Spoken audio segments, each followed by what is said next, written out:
What's up, guys? On episode 202, we're talking about the top 15 types of paint damage. Now, in the previous episode 201, if you haven't seen it, the link's up here, Kevin and I are chatting about the UV inhibitors within clear coat, and because it gases out, that the majority or most of the UV inhibitors sort of rise to the surface, and because of that, we really want to think about sanding, compounding, polishing, etc. As we're leveling the clear coat, you're sort of chewing away a lot of that UV protection. Now, offline, we chatted with a bunch of detailer buddies, and they said, yeah, okay, that makes sense, but from what I'm hearing, they're more evenly distributed, and I should have written it like this, they're more evenly distributed throughout the clear coat. And we said, okay, cool. Do we have any evidence proving that? Do we have any documentation, graphs, charts, etc.? And we don't. We can't find anything, but we're reaching out to paint companies and saying, hey, is this what you guys see? Again, the whole point of this series, the ATA series, is to have these constructive conversations. So if you find something or you see something and you can contribute to the community, please send me an email or post a link or whatever. But we're trying to find something that's like definitive proof either way. The answer doesn't really matter to me. I just want to know either way. But I still feel pretty confident in what we said, because even if it did rise to the surface or if it's integrated evenly, you still want to minimize the amount of leveling that you do to the clear coat. You just want to have, me and my metaphors, as many jackets on as possible when you go outside in the cold, and that mentality that we were sort of alluding to within the 201 episode, I still think rings true, but these fine little details are kind of exciting. So if you see anything, let me know. As always, guys, thanks for watching, and I hope you enjoy episode 202.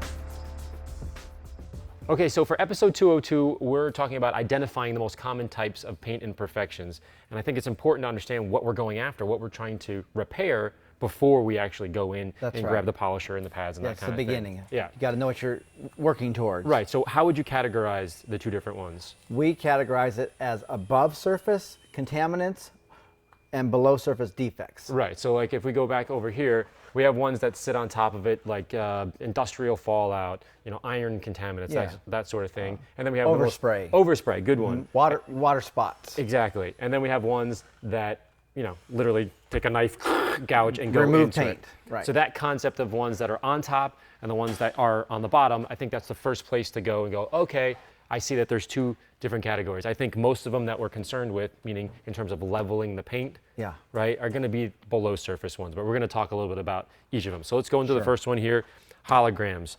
Now, you've categorized them as rotary swirls. Well, that's it. It's a loose terminology. Originally, we had rotary polishers that just constantly did a constant pattern and get the car buffed out, and you take it home and you come back to your guy and say, hey, I see these buffer trails. It's like holograms. I'm looking at it and it's just making me dizzy. Yeah, so we've done a bunch of different panels. I forgot to say that. And each one of them, Kevin put in or installed, which was fun to watch you do that, installed the wrong thing. In particular, this is rotary swirl. So hopefully you can see that.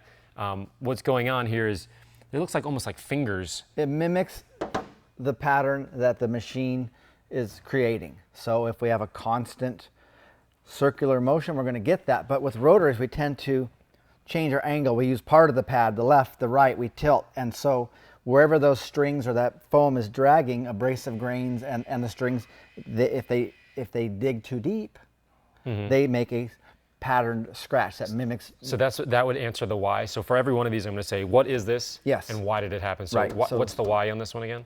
It is an accumulation of dirt, oxidation, paint residue, the strings bind together on wool or something gets in the foam, and that drags across the paint and creates a scratch. Okay, so the other part I want to make clear here is we're just identifying them now. Again, this is a long series. We want to go into this. We're not going to correct them right now, but we want you to know, like, oh, okay, boom, I know that those are holograms, rotary swirls. Buffer trails, exactly. Buffer trails. Next one we have here is pigtails.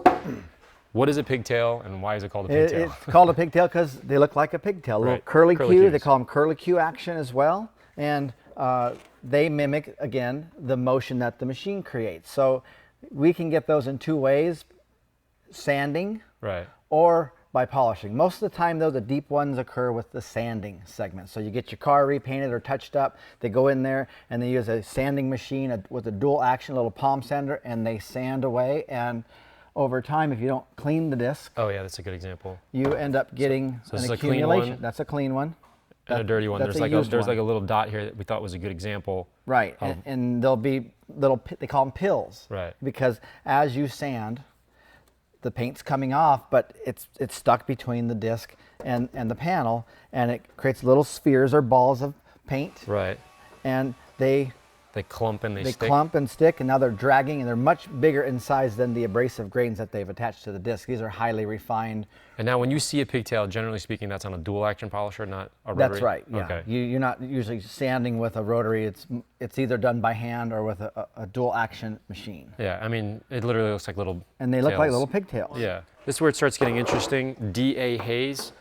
Now, before I ask a bunch of different questions, tell me what is DA haze and why? And then I want to know the difference between a hologram versus Sure. DA haze. Well, again, you create DA haze by polishing. Okay, so it can be created with any type of pad, wool, microfiber, foam, any type of pad. But as you polish the paint and it accumulates the paint or the paint residue, it sticks to the pad, clumps the abrasives, things like that, and it now attaches to the pad, and now it's essentially scouring, right. And it's mimicking the motion of the machine. Right, because here you did a clean version, so it looks nice right here, and there's a line, and then it's basically more cloudy on this side. And we call it DA haze because it's from a dual action machine, an orbital that rotates, and it can be caused by a variety of machines, forced rotation or dual action, but it mimics the machine motion, and what it does is it creates a haziness. It's not as apparent. That's the question I was going to ask you. What's the difference between a hologram where you see those fingers? Yeah, and you go like, they're oh more, my gosh, you go like this when you see a car versus the haze. They're more pronounced. They're easy to discern. Like, wow, that's not supposed to be there. That was caused by the machine. This can sometimes be difficult to actually see it, but you can say it looks a little milky. Right. It's not clear. It's kind of hazy. Right. And that's where that term comes from, the DA haze. Got it. This is very polished and refined. Yeah, up here is the polished part. Same exact machine and pad and everything, line. But this was improperly done.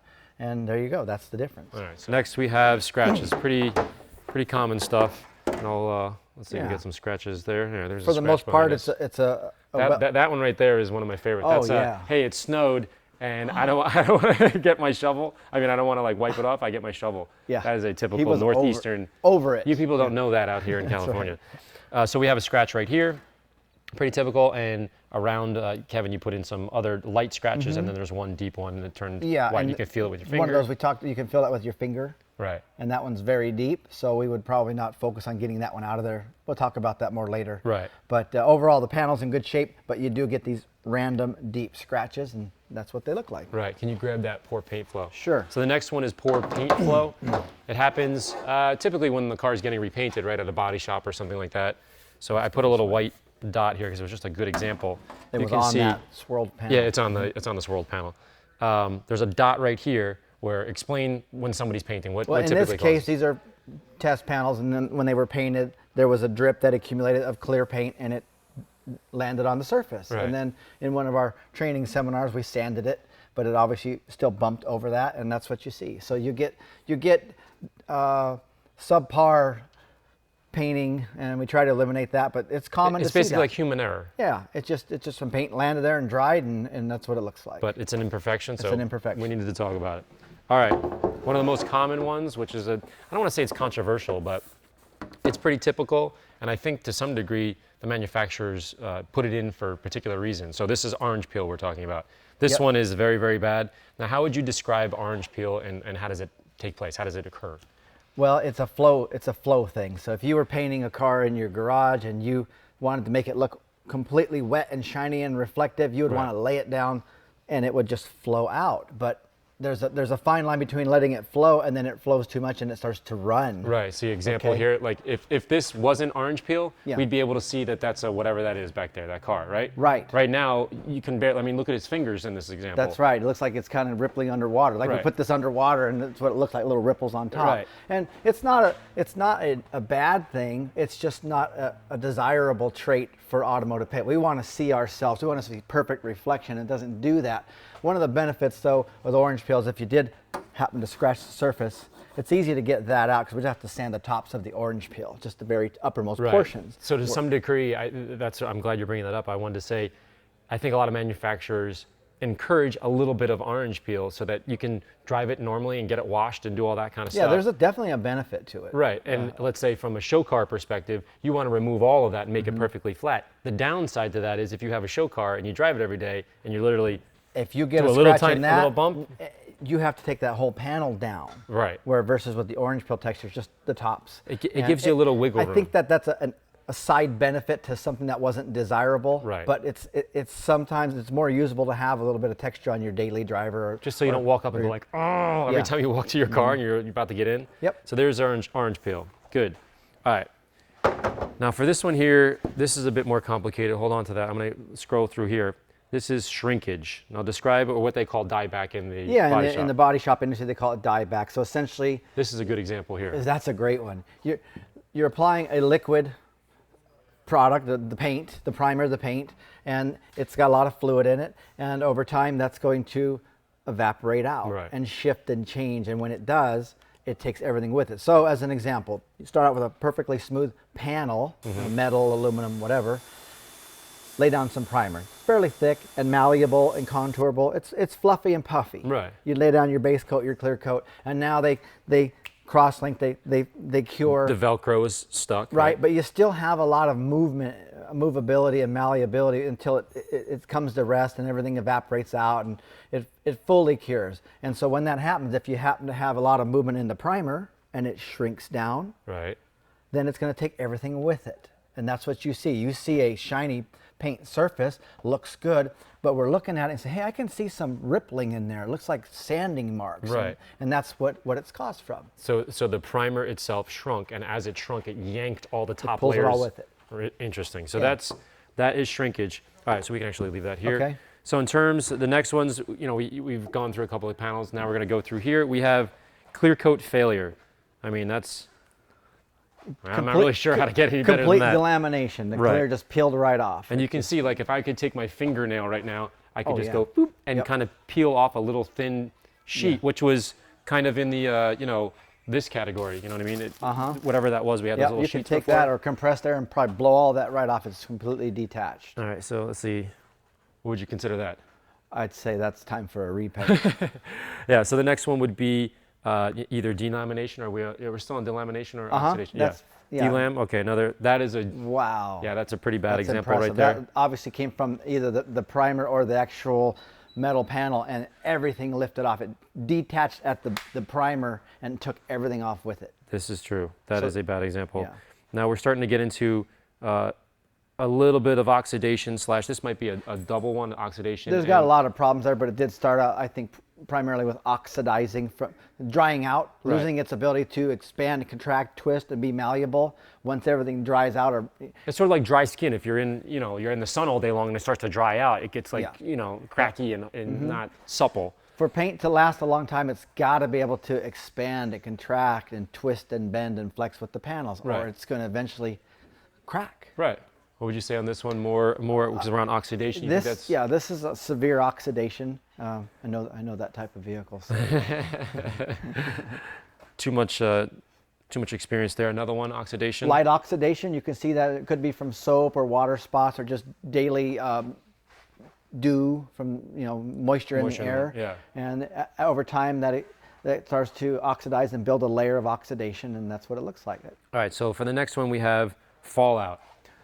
Another kind of droppings from a tree. That could be from a tree, and what was on the leaves or what was being created by the tree drops on there, and it's got different chemistry in it. Right. Now talk a little bit about, to everybody here, when it starts to be above surface, like technically this is above surface, but if we waited long enough, or if it got warm enough, or the chemical, the bird poo or the type of tree, we could now start getting into above, now it's getting below. You could actually have damage occurring chemically, dissolving, or mechanical action. So let's assume this was fresh earlier today and it was in a liquid form, and that liquid form, as the sun comes out and starts to heat it up, the pH shifts higher or low, it gets very strong. So that could cause some damage to the paint itself. Once it's fully dry, there's still some remnants, obviously, because it didn't all evaporate. So what's left behind is hard particle, Yeah, I think I have one here. There's some leftover stuff there. And that is going along for a ride. Paint expands, it's stretching out or up,